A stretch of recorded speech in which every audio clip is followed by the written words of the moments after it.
muribuka ko ikigiye ku butegetsi bwa Barack Hussein Obama yatumye cyangwa se amasezerano yiswe ubundi yari yiswe mu ndimi z'amahanga GCPOA cyangwa se GCPOA Joint Comprehensive Plan of Action n'amasezerano Iran yasinye n'ibihugu biri muri Leta Zunze Ubumwe za Amerika, ubwami bw'Abongereza, Ubufaransa, Ubudage, Uburusiya ndetse n'Ubushinwa n'ibindi bihugu cyangwa se ubumwe bw'Uburayi. Nanjye kuva n'ibindi bihugu byinshi byo mu Burayi ariko na Union Européenne rekanyishyiramo kuko nayo yari muri ayo masezerano. Hanyuma y'amasezerano asinywa rero n'amasezerano yatumye Irani ihagarika gutunganya uranium. Bari bafite gahunda yo gutunganya ibiro ibihumbi 10, byumvikana no kuvuga ngo toni 10 za uranium nizo Iran yari ifite gahunda yo gutunganya. Aya masezerano Barack Hussein Obama yabasinyishije n'amasezerano yiswe y'ikinyejana cya 21 n'amasezerano yatumye Irani. Niki cyatumye rero Trump ahagurukana aba baherwe akaberekeza mu Bushinwa. Ubushinwa mu buryo bw'imibare bugenzura hafi 70% by'ubucuruzi bwose bubera mu isi. Hafi 70% by'ubucuruzi bubera mu isi. Ikaze bakunzi ba Sambyinshi bayingana dossier analytique. Reka tuvuge ku by'uruzinduko rwa Perezida wa Leta Zunze Ubumwe za Amerika Donald J. Trump mu gihugu cy'Ubushinwa. Zimwe mu ngingo zaganiriweho ndetse na byinshi mu byagiye bikomozwaho cyangwa se byagarutsweho bya bifite bihurira n'ikibazo cy'Ubushinwa na Taiwan, bya bifite bihurira n'ikibazo cy'intambara Israel na Amerika basoje kuri Iran. Ese bifite icyo biri bugabanye ku gitutu cy'intambara y'ubucuruzi hagati y'Ubushinwa ndetse na Leta Zunze Ubumwe za Amerika. Izo ni ingingo zombi tugiye kwinjiramo gatanu ku kandi. Reka mbere ku butumwa bwa Perezida Donald J. Trump aho yemeje ko Perezida w'Ubushinwa Xi Jinping ari mu kiganiro na Fox News. Xi Jinping yanyemereye cyangwa se yambwiye ko atazigera ha ibikoresho bya gisirikare cyangwa se ubufasha bwa gisirikare Iran, ariko kandi azakomeza kugura ibikomoka kuri petrol bituruka muri Iran. Mu buryo bw'imibare birazwi ko 90% by'ibikomoka kuri petrol Ubushinwa bwinjiza cyangwa se bukura hanze y'igihugu ni biva mu muhora wa Hormuz.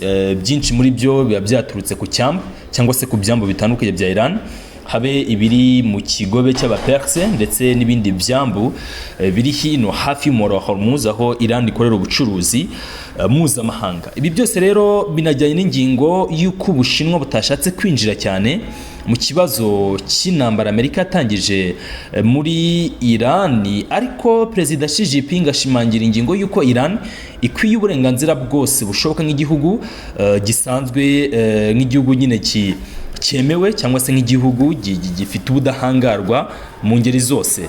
Perezida w'Ubushinwa Xi Jinping yemeza ko Ubushinwa bugomba kubahwa no kubahirwa iyo ngingo, bihabanye rero n'ibyo Leta Zunze Ubumwe za Amerika zari ziteze. Mu butumwa bwa Perezida Xi Jinping harimo ingingo y'uko ibihugu byombi byagomba kuganirwaho, harimo ko byanze bikunze n'ubundi ihangana hagati y'Ubushinwa na Leta Zunze Ubumwe za Amerika si ikintu twakirengagiza, ariko Amerika kuri iyi nshuro ikumva ko hari Ubushinwa bugomba kujya ku ruhande rwabo mu gufatanya, kuko icyo Trump yita intambara y'ubucuruzi Ubushinwa bucyungukiramo mu buryo bumwe cyangwa se ubundi. Mu kanya gato turagaruka ku mazina manini bitwaje hariya mu Bushinwa. Nacyo ni kimwe mu bintu byibajijweho. Niki cyatumye Perezida wa Amerika Donald J. Trump afata aya mazina manini akayajyana mu Bushinwa? Ni nabyo tugiye gusobanura twifashishije izi nyandiko cyangwa se iri sesengura amakuru Megatron yakoze. Niki cyatumye Ubushinwa bwakira abaherwe tech billionaires, abaherwe ba mbere mu isi, ukuvuga ngo ni Silicon Valley yose bateruye bayijyana mu Bushinwa? Harimo Elon Musk uyobora Tesla na SpaceX ni uri ku ruhembe, harimo kandi Tim Cook wa Apple, harimo Larry Fink wa BlackRock, harimo Stefan Schwarzman wa Blackstone, harimo Kelly Ortberg wa Boeing, harimo Brian Six wa Carnegie, harimo Jen Fraser wa Citigroup, n'abakire bose muri kubona Jim Anderson wa Coherent, Larry Crops wa G Aerospace, harimo David Salomon wa Goldman Sachs, umwe muri banke nini mu isi, Jacob Tyson wa Illumina, harimo Michael Bach wa Mastercard, harimo kandi Madame Dina Powell wa Meta, harimo Sanjay Malhotra wa Micron, harimo kandi Cristiano Amon wa Qualcomm ndetse na Ryan McNamee uyo w'ikigo Visa. Aba baherwe bose bari kumwe na Trump, harimo kandi n'umuyobozi wa Nvidia nawe w'umushinwa, umuyobozi wa Nvidia rwose. Hanyuma rero tugaruke hano, niki cyatumye rero Trump ahagurukana aba baherwe akaberekeza mu Bushinwa? Ubushinwa mu buryo bw'imibare bugenzura hafi 70% by'ubucuruzi bwose bubera mu isi. Hafi 70% by'ubucuruzi bubera mu isi. Ni ingingo ikomeye. 70% by'ubucuruzi bubera mu isi Ubushinwa bufite mu kuboko. Hanyuma ni igihugu cy'Ubushinwa kandi ku rundi ruhande kigenzura 85% ya refining, ubwo nibijyanye no gutunganya, ubwo akenshi ariko hano hari igihe bivugwa bijyanye na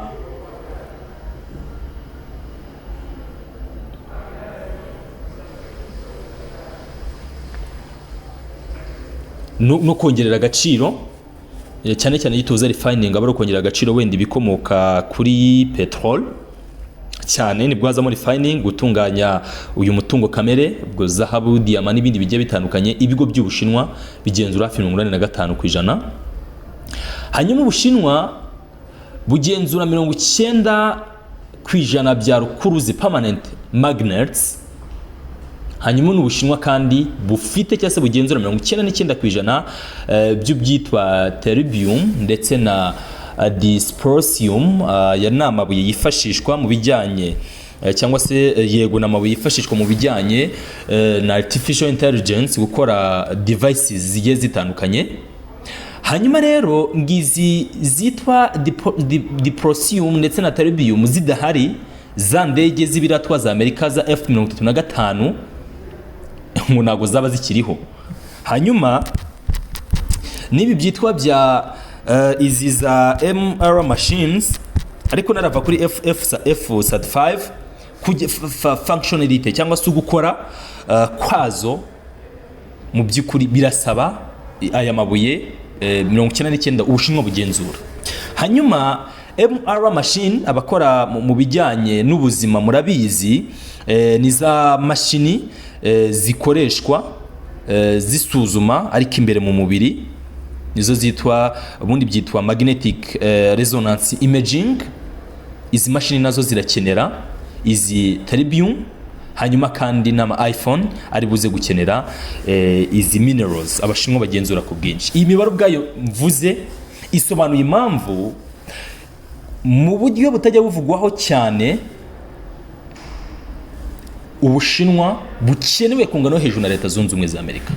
Ari nayo mpamvu aba bakire bose bibi bigo bifite bihurira n'ibi byose maze kuvuga hano hejuru, bose babateruye cyangwa se bagiye mu gihugu cy'Ubushinwa.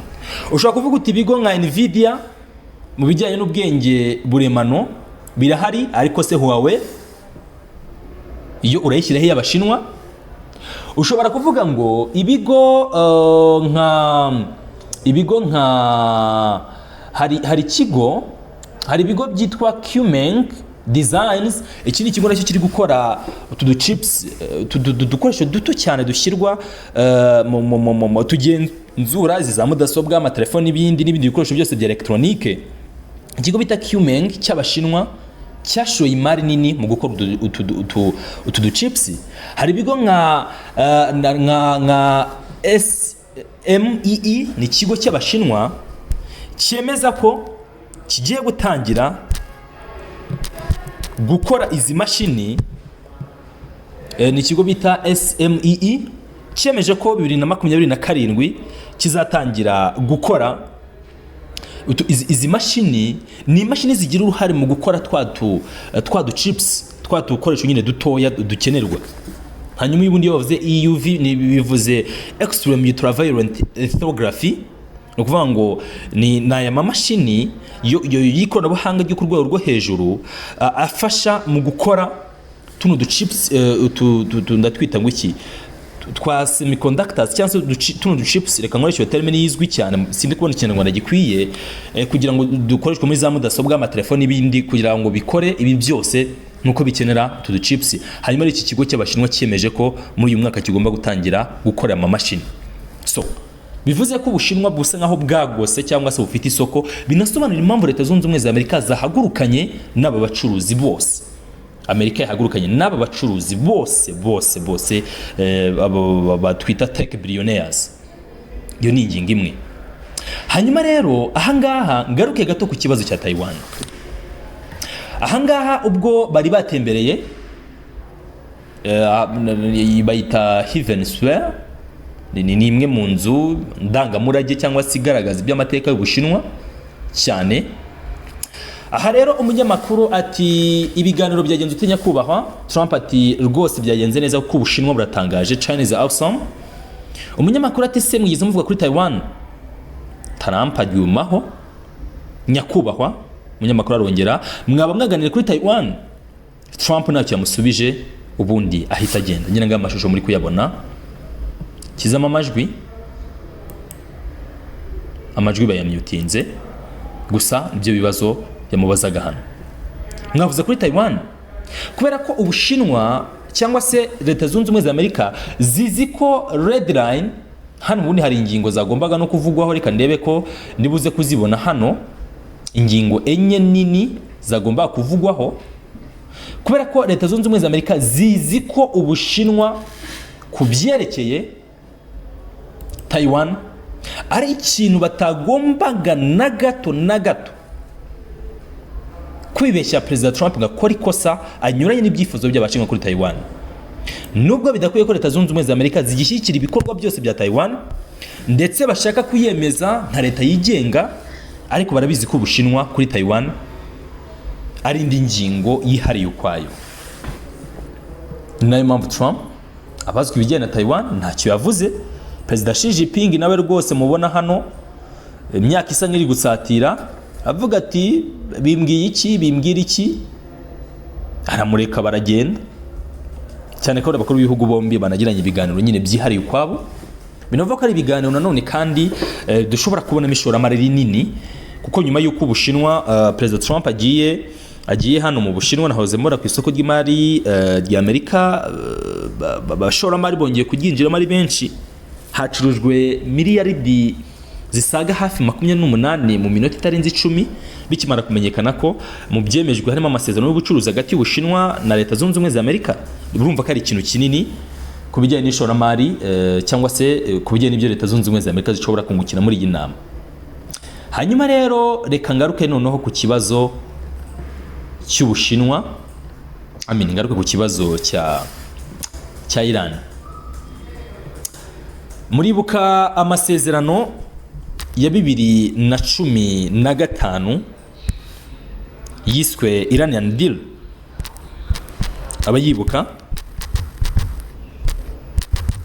muribuka ko ikigiye ku butegetsi bwa Barack Hussein Obama